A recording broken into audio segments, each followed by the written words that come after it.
Will this project help you earn, or is it a don't earn? Welcome back.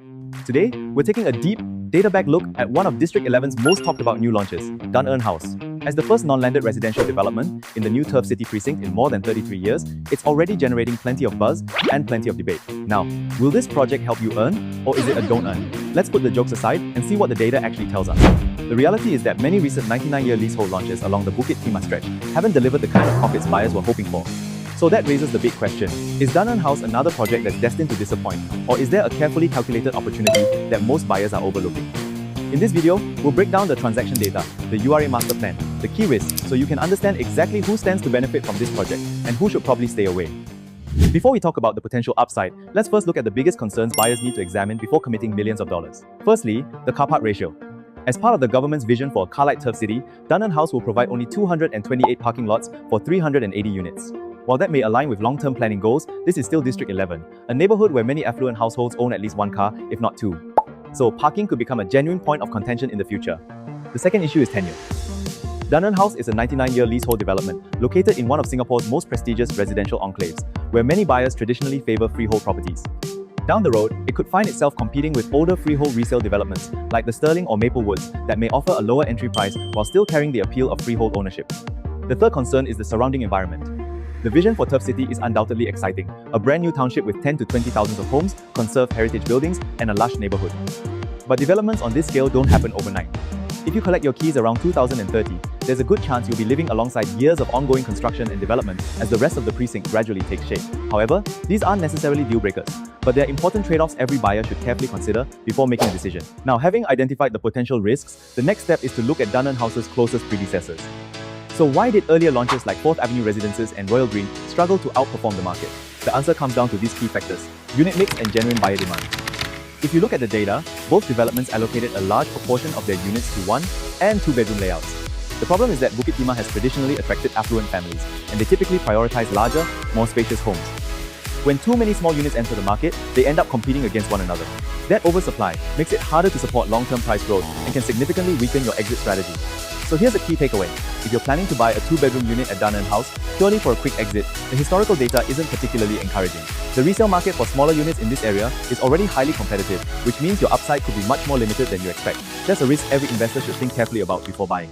So, where does the real opportunity lie? Based on the data, it's the 3- and 4-bedroom units that's supported by two major advantages.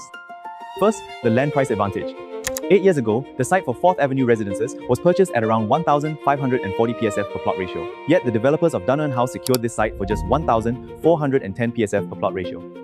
Think about that for a moment. They're developing a brand new project today using land that was acquired at a lower price than a comparable site almost 8 years ago. But it gets even more interesting. Less than a year after the Dunearn House site was awarded, the neighboring Dunearn Road Plot 2 was sold for $1,625 PSF per plot ratio, about 15% higher.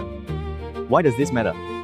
Because that neighboring project will inevitably have a much higher development cost. Assuming similar construction costs, its developer will need to launch at a meaningfully higher price just to achieve a normal profit margin. That effectively gives Dunearn House a built-in pricing buffer from day one. Buyers aren't entering at the highest point of the land cycle. They're benefiting from a project that was secured at a relatively favorable land cost compared to what's coming next. That's a significant advantage, especially when you're thinking about long-term price support. The second advantage comes from GFA harmonization, and what I believe is Dunearn House's biggest strength, its entry quantum. Dunearn House is the first post-GFA harmonization project in the Bukit Timah area. In simple terms, spaces like air conditioning ledges and certain void areas are no longer included in the strata area that buyers pay for. So why is that important? Let's compare it with an older resale development nearby. At the Sterling, a typical 3-bedroom unit is a massive 1,938 square feet. While that's undeniably spacious, it also comes with a significantly higher overall purchase price. At Dunearn House, a 3-bedroom plus study is 947 square feet. But thanks to the new GFA harmonization rules, the layout is far more space efficient with much less wasted corridor space. You still get the functionality that most families are looking for, including a household shelter for additional storage, but at a lower entry quantum. And in today's market, that's a huge advantage. A lower overall quantum naturally opens the project up to a much larger pool of potential buyers, which can be a meaningful advantage when it comes to future resale demand. So, after looking at all the data, what's the final verdict? If you're an investor hoping to make a quick profit from a 1- or 2-bedroom unit within the next few years, this probably isn't the project for you. Based on historical transaction trends, the short-term upside appears relatively limited. And if the idea of living alongside a major township that's still under development doesn't appeal to you, that's another reason to think twice.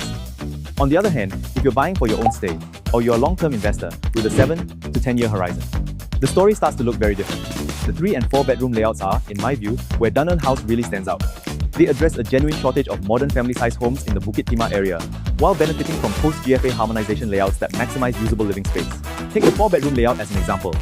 It features a well-designed wet and dry kitchen, generous family living areas, and an efficient floor plan with very little wasted space, qualities that are increasingly difficult to find, even in many premium developments. Ultimately, Dunearn House isn't a project built for everyone, but for buyers who are willing to take a longer-term view and allow the turf city transformation to unfold over time, the combination of its land cost advantage, efficient layouts, and future township development creates a compelling investment opportunity. If you'd like to dive deeper into our investment framework, or you're wondering which stack and floor plan best suits your own goals, feel free to reach out. I'd be happy to arrange a one-on-one consultation. If you find this analysis helpful, don't forget to like, subscribe, and turn on notifications so you won't miss our future project reviews. Thanks for watching, and I'll see you in the next one.